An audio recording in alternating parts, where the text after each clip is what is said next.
तुम्हाला पूर्णपणे ओळखले जाते आणि तुमच्यावर खूप प्रेम केले जाते।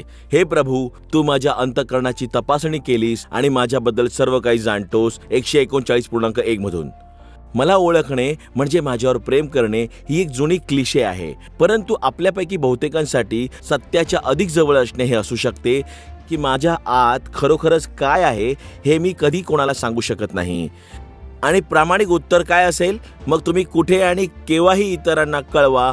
खरोखरच आम्हाला ओळखणे नेहमीच सुरक्षित नसते, पण इथे देवाची एक आश्चर्यकारक गोष्ट अशी आहे, तो म्हणतो तुम्ही पूर्णपणे परिचित आहात आणि तुमच्यावर माझं खूप खूप प्रेम आहे।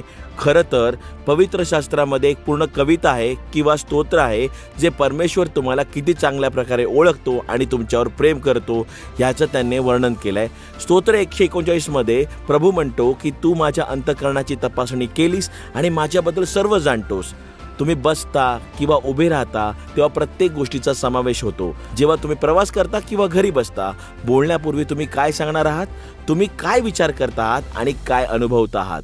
शेरी वॉरेल लिहितात, जो आपल्या हृदयाच्या गुहांमधून भटकतो आणि प्रत्येक पोकळीत कानाकोपऱ्यात त्याचा फ्लॅशलाईट चमकवतो, त्याला आपण कृतींची आणि मनोवृत्तीची जाणीव आहे।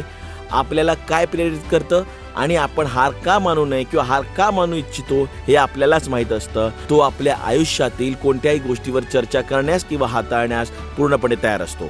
केवळ तुम्ही त्याच्याकडे काही आणू शकत नाही, परमेश्वर आधीच तुमच्याबद्दल आणि तुमच्या जीवनातील समस्यांबद्दल विचार करत आला आहे। स्तोत्र 139.17 मधून परमेश्वर, माझ्याबद्दल तुझे विचार किती मौल्यवान आहेत त्यांची संख्या मोजता येत नाही। तुम्ही किती परिचित आहात आणि तुमच्यावर किती प्रेम केलं आहे याची कल्पना मिळवण्यासाठी स्वतःसाठी स्तोत्र 139 वाचा, म्हणजे तुम्हाला सगळं लक्षात येईल। ह्यासाठीच देव तुमचं सर्वांचं भलं करणार आहे हे लक्षात ठेवा।